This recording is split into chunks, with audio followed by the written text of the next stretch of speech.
Masa kejayaan Daulah Mughal India. Masa kejayaan Daulah Mughal India ini terjadi di masa pemerintahan Akbar pada tahun 1556 sampai 1605 Masehi. Jalaluddin Muhammad Akbar atau yang dikenal dengan Raja Akbar sangat menyukai diskusi serta mendengarkan orang-orang yang memiliki ilmu dan memiliki pemikiran yang terbuka atas perbedaan yang terjadi sehingga toleransi yang dimiliki pun sangat tinggi. Pada periode ini, kondisi negara sangat stabil. Mughal menjadi negara adikuasa dan tercatat sebagai salah satu kerajaan terbesar di dunia. Penaklukan wilayahnya pada masa pemerintahannya ini mampu memperluas wilayah kerajaan hingga mencakup Asia Selatan. Era pemerintahannya menjadi penanda puncak peradaban Mughal. Namun demikian, dengan banyaknya pemberontakan dan perang saudara, mereka tetap bisa dikalahkan oleh pasukan kerajaan Mughal. Dalam bidang politik, Akbar menerapkan politik toleransi sulahul atau politik universal. Dengan politik ini, semua rakyat India dipandang sama.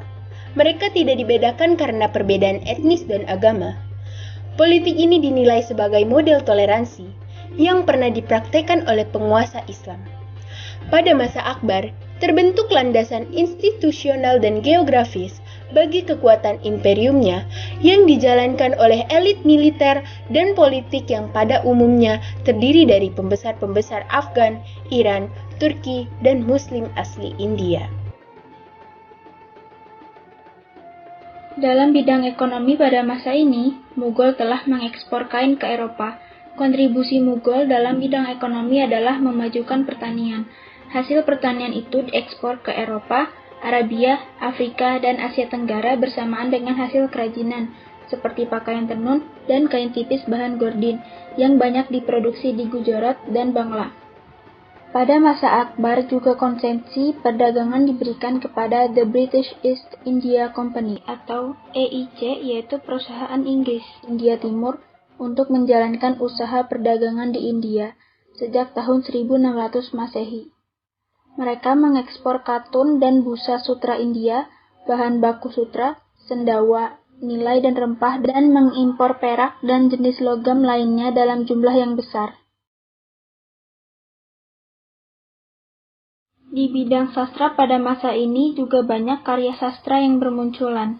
Di era kekuasaan Raja Akbar, riwayat dan pemikirannya ditulis oleh filsuf Abu Fazl lewat kitab bertajuk Aini Akbari dan Akbarnameh. Raja Jahangir menulis karya sastra biografi bertajuk Zuki Jahangiri. Abdul Hamid Lahori menulis riwayat hidup Shah Jahan dalam kitab Padshah-Nama. Dan di bidang arsitektur, di era kekuasaan Sultan Akbar, dinasti Mughal mewariskan masjid dan istana di kota Agra. Selain itu, Daulah Mughal juga mewariskan bangunan lainnya seperti Taj Mahal, Benteng Agra dan Benteng Merah, Jama Masjid, Makam Akbar, Makam Humayun, dan masih banyak lagi.